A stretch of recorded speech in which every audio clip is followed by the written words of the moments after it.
Maximum সময় আমার হেটার্সরা বলে উনি শাকিব খানের কথাই কেন বলে, শাকিব খানের কথা বলে। আরে ভাই, আমি এই নাম ছাড়া তো আর কোনো ছেলে মানুষের নামই জানি না।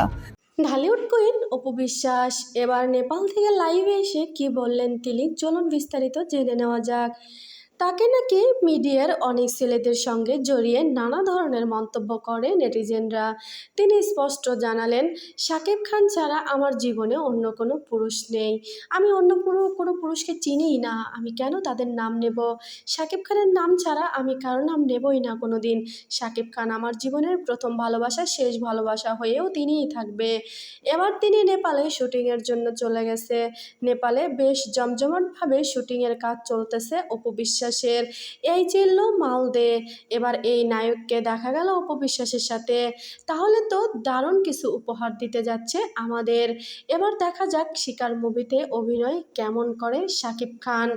জিল্লু মালদে এই কথাতে কিন্তু ভাইরাল হয়েছিল এই মুভি। এই ডায়লগের জন্যই মানুষ মুভি দেখার জন্য পাগল ছিল। এবার এই নায়কের সাথে অপু বিশ্বাস নতুন করে অভিনয়ে পা দিচ্ছেন। দেখা যাক কেমন হয় মুভিটা। বন্ধুরা, ভিডিওটা কেমন লাগলো? ভালো লাগলে লাইক শেয়ার করুন। ধন্যবাদ।